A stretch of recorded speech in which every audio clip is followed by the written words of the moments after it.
தன்னை இகழ்ந்தவனையும் தன் பக்தனாக மாற்றிய சாய் பாபா உண்மை சம்பவம். அற்புதம் பேசும் ஒரு உண்மை சம்பவம். சப்கா மாலிக் ஏக். ஷீரடியில் வாழ்ந்த ஸ்ரீ சாய் பாபா அடிக்கடி கூறிய ஒரு வரி.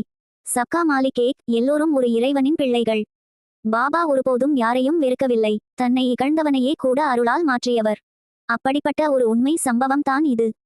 இறை மறுபாளியாக இருந்த ஒரு மனிதனின் வாழ்க்கை மாற்றம். சென்னையில் வாழ்ந்த ஒரு நபர். சிறுவயதிலிருந்தே கடவுள் இல்லை என்ற கொள்கையால் ஈர்க்கப்பட்டவர். துறவிகள், சந்நியாசிகள், ஞானிகள் எல்லோரையும் குறைத்து பேசும் பழக்கம். இதனால் அவர் மனம் இறை உணர்விலிருந்து மிகவும் தள்ளி போயிருந்தது. ஒரு நாள் உறவினர் வீட்டில் நடந்த திருமண விழாவில் கலந்து கொண்டு தன் இருசக்கர வாகனத்தில் வீடு திரும்பும் போது அவரை வாழ்க்கையை மாறச் செய்யும் ஒரு விபத்து தாக்கியது. கடுமையான விபத்து. அவர் உயிர் தப்பியிருந்தாலும் அவரின் ஒரு கால் மிக கடுமையாக சேதமடைந்தது. மருத்துவர்கள் கூறினர், இனிமேல் நீங்கள் முன்பு போல நடக்க முடியாது. தேவையென்றால் அந்த காலையே அகற்ற வேண்டி வரும்.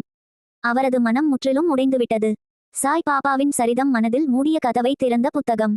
அவரை மருத்துவமனையில் சந்திக்க வந்தார் ஒரு நண்பர், சாய் பாபாவின் பக்தர். அவருடன் இருந்த சாய் பாபா சரிதம் என்ற புத்தகத்தை சோகம் தாங்க முடியாமல் இருந்த அந்த நபர் நேரம் போக என்று கேட்டுக்கொண்டு படிக்க ஆரம்பித்தார்.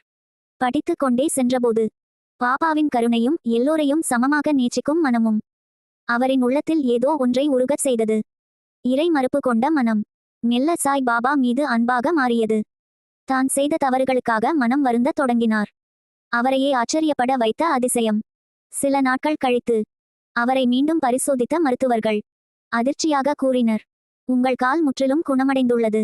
நீங்கள் பழையபடி நடக்க முடியும். நம்ப முடியாத மகிழ்ச்சி. இது பாபாவின் அருள் என்பதை அவர் புரிந்து கொண்டார். மருத்துவமனையிலிருந்து புறப்படும் போது விபத்திலிருந்து மீட்டெடுக்கப்பட்ட அவரது பொருட்களை கொடுத்தனர். அதில் திருமணத்தில் பெற்ற தேங்காய் பை இருந்தது. அதை திறந்து பார்த்த நேரத்தில் அவரது இதயம் உறைந்து நின்றது. பையின் மேல் கையை உயர்த்தி ஆசீர்வதிக்கும் சாய் பாபாவின் படம். விபத்துக்கு முன்பே பாபா தன்னுடன் இருந்ததை அவர் அப்போது தான் உணர்ந்தார். அவரது கண்களில் நீர் வழிந்தது. இறைவனை நானே மறுத்த போதும் அவர் என்னை மறக்கவில்லை. ஓம் சாய் ராம். வாழ்க வளமுடன். இனிய காலை வணக்கம்.